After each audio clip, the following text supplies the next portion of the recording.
2020? Really? Is it really going to be the year 2020? If it fits! And If It Fits Christmas is out. Go watch it. You will be watching a Christmas special after Christmas, which is personally not something that I would do myself, honestly. But if you want to go watch it, if you want to do that for me, then I would greatly appreciate it. Links. So in 5 days, it will be the year 2020, and an entire decade will have gone by. And I'm literally just thinking about this right now, but an entire decade goes by every year.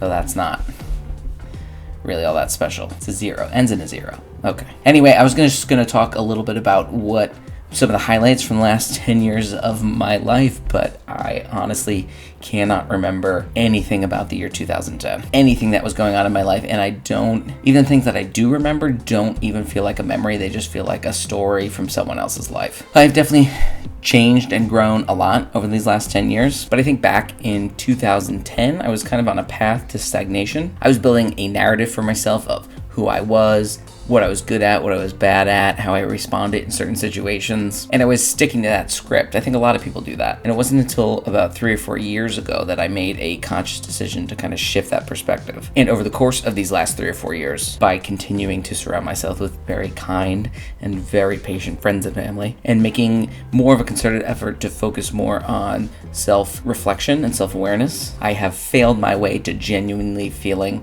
like an entirely different person than the Chris Fitz of 2010. But that is a very long-winded way of saying that around this time of year, you just start hearing people talking about New Year's resolutions, or more accurately, you'll hear people saying things like, New Year's resolutions are stupid. And while I would agree that big systemic changes of who we are as people don't necessarily just happen at the first of the year, they happen very slowly and sporadically in small little pieces throughout your life, culminating in bigger change. I do think that the effort and the desire, and especially the failure to make those big changes to become a better version of yourself, or allowing them to evolve into something new, is what counts. So ditch the cynicism this year, make your New Year's resolution, but even more importantly, take this time of year to take a little bit of quiet time to yourself and reflect on the 2019 that you had